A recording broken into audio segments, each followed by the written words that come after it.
വിവാഹ പാർട്ടിക്ക് ഭക്ഷണ പദാർത്ഥങ്ങളുടെ കൂട്ടത്തിൽ ബീഫ് കറി വിളമ്പിയെന്നാരോപിച്ച് ഫോറൻസിക് പരിശോധനയ്ക്ക് അയക്കുന്നു. കേൾക്കുമ്പോൾ ആശ്ചര്യം തോന്നുമെങ്കിലും സംഭവമുള്ളതാണ്.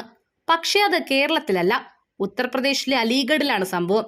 വിവാഹ സൽക്കാരത്തിന് ബീഫ് കറി വിളമ്പിയെന്നാരോപിച്ചാണ് സംഘർഷമുണ്ടായത്. പാർട്ടിയിൽ പങ്കെടുക്കാനെത്തിയ 2 പേർ ഭക്ഷണ ബൊഫയിൽ ബീഫ് കറി എന്നെഴുതിയ സ്റ്റിക്കറിനെ എതിർക്കുകയും വീഡിയോ റെക്കോർഡ് ചെയ്യാൻ ശ്രമിക്കുകയും ചെയ്തു. സംഭവം സംഘർഷത്തിലേക്ക് നയിച്ചു. തുടർന്ന് പോലീസ് സംഘവും ഫുഡ് ആൻഡ് ഡ്രഗ് അഡ്മിനിസ്ട്രേഷൻ ഉദ്യോഗസ്ഥരും എത്തി ഫോറൻസിക് പരിശോധനയ്ക്കായി ഭക്ഷണ സാമ്പിളുകൾ ശേഖരിച്ചു.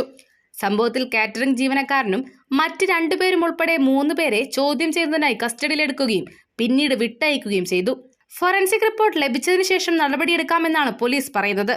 കേൾക്കുമ്പോൾ നമുക്ക് തമാശയാണെന്ന് തോന്നിയാലും സംഗതി കുറച്ച് സീനാണ്. നമ്മുടെ നാട്ടിൽ ബീഫ് കിട്ടിയില്ല എന്ന് പറഞ്ഞ് സംഘർഷം ഉണ്ടാകുന്നതും പോലീസ് കേസെടുക്കുന്നതും എന്നുവേണ്ട വാർത്തകളൊക്കെ വരുന്നുണ്ടെങ്കിലും ബീഫ് വിളമ്പിയതിന് ഇതുവരെ ഇത്തരം പ്രശ്നങ്ങൾ ഉണ്ടായിട്ടില്ല. എന്നാൽ ഇങ്ങ് കേരളം പോലെയല്ല അങ്ങ് നോർത്ത് ഇന്ത്യ. സൂക്ഷിച്ചാൽ ദുഃഖിക്കേണ്ട.